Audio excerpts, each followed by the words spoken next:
So let's get going. We want to start programming in Python. So we're going to write programs, and a program, or sometimes called a script, is going to be a sequence of definitions and commands. The definitions are things that get evaluated and stored away, and commands are things that actually get executed by the Python interpreter in what's called a shell. And that shell is just a program that allows users to type commands in that are directly executed by the operating system of the computer. It's called a shell because it covers up the details of the operating system and just lets us interact with things. We'll come back to definitions later on, but right now we want to start by just simple things. So what are commands or statements? Well, they're things that instruct the interpreter to do something. And we can therefore begin by talking about some simple Python commands. Okay, so let's get going. To deal with giving commands to the computer, we also have to think about what are we going to manipulate. And so the first thing we have to do is describe data objects inside of a computer. These are the things that capture information and that can be then manipulated in some way by the computer to determine more information. So at heart, every program is going to manipulate a data object, and each of these data objects has a type that defines the kinds of things that programs can do to it. We'll see that data objects, are typically either scalar, that is, they cannot be subdivided, or obviously if they're not scalar, they're non-scalar, something that has an internal structure that can actually be accessed. And as we start building up our collection of data objects, we're going to talk about each one of these kinds of things. But let's start with the simplest ones. So, scalar objects. Basically, inside of Python, there are three different kinds of scalar objects. There are integers, or ints. These are used to represent the kinds of whole numbers we're used to. There are floats, or floating point numbers, which are used to represent real numbers, things that have decimal points and partials to them. We also have what we call booleans, often referred to as having a type bool, which are used to represent the truth values of true and false. We're going to talk about how to use each of these things, but for now, we can simply look at some simple examples. So let me go over to my Python evaluator. I got a Python shell running over here, so I can type in something like 3, and it gives me back that value. I can type in a real number. I can even type in, if I can type it, I can type in, oh, and I did not type it properly, so let's type it in that way. I can type in a Boolean value. We'll come back to why I got an error in a second.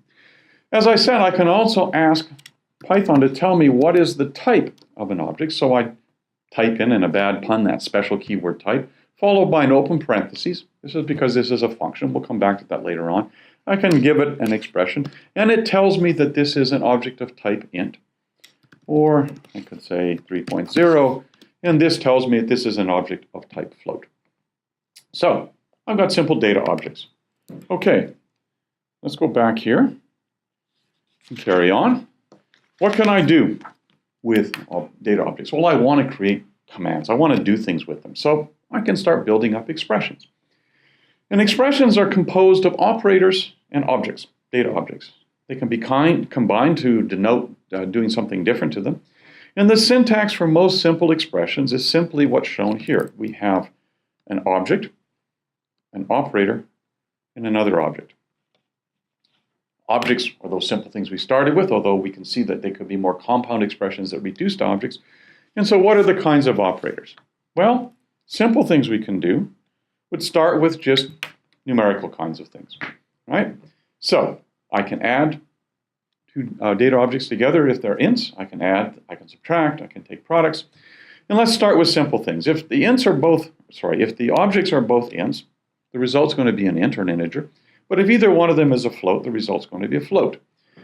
Again, go over to my scheme, or my little scheme over here for dealing with Python, and I could type in things like 3 plus 4, 2 ints, and I get out 7. If one of them is a float, it gives me back a float. We'll talk about what it does in a second. I can take the difference between two things. That gives me the result I would expect. And I can take the product of two things. So 3 times 4 is 12. Now, coming back over to my slides here, I've done sums, I've done differences, I've done products. Division is a little different. Division, if they're floating point numbers, will do the thing we'd expect. But if they're both integers, The result is simply an integer, and it's the quotient without taking the remainder. So let's look at that. If I take 3.0 divided by 2.0, I get out 1.5, which is what I expect. If I take 3.0 divided by 2, I also get 1.5. But if I take 3 divided by 2, it gives me back the quotient part of the division, or if you like, the whole number part of 1.5. If I want to get the remainder, I use the percent sign. And 3 remainder 2 gives me back the component behind that's left behind after I've done that. Okay? And then finally, what I can do is I can take things to a power. So I can take 3 to the second power, and I get 3 times 3, which is, of course, 3 squared, which gives me 9.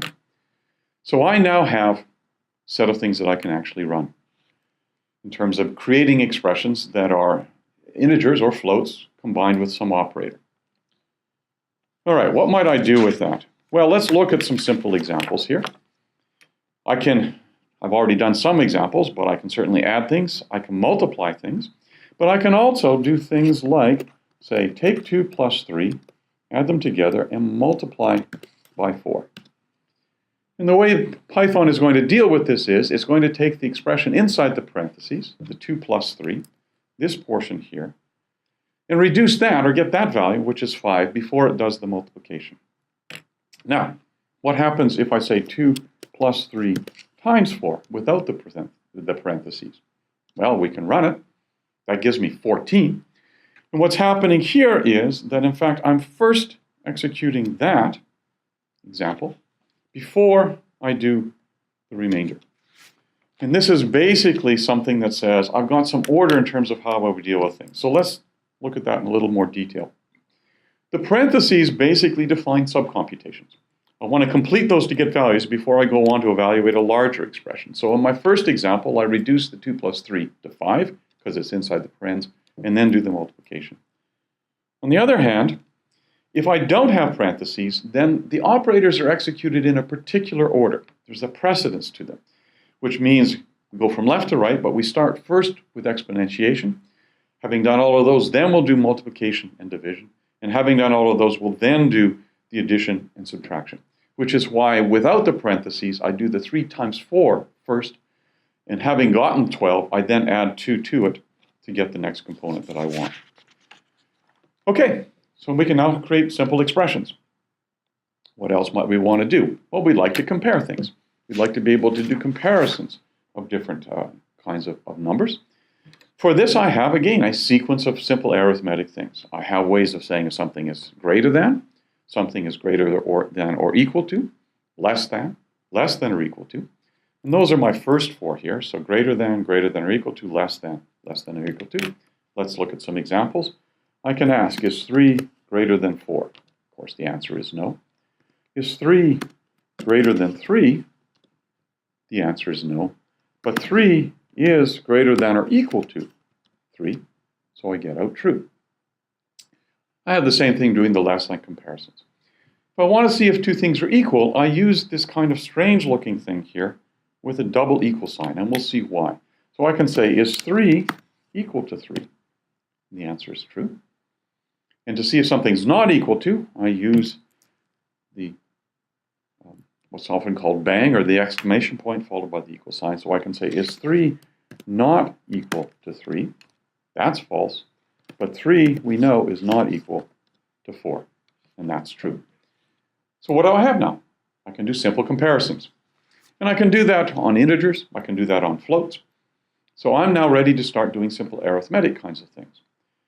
I also have, though, Boolean values, truth values.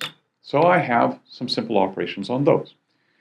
I have, for example, an expression that says, given 2 expressions who are Booleans, I can take the AND of those, and that will be true if both of A and B are also true. I can also take the OR of 2 Booleans A and B, and the OR of those 2 Booleans is true if either A is true, or B is true, or both are true. And of course, I can take the complement. If A is true, then not A is false. If A is false, then not A is true. We'll come back to those later on, but those are simple operations on Booleans. What else might I have? Well, the last piece I need is that sometimes I want to convert an object of one type into an object of another type. This is called typecasting or type conversion, and that is something that we can do in Python. We can convert an integer into a floating point, basically creating a 0 after the decimal point, and to do that we use the special function float, to which we can give an integer, and it gives us back the floating point value. Going the other direction, we can also take a floating point number and take the integer part, which gives us back that quotient component, that part before the decimal point, losing the remainder. All right, with that, we're now set. We can actually start moving on to put all of these pieces together, which we're going to do in the next part.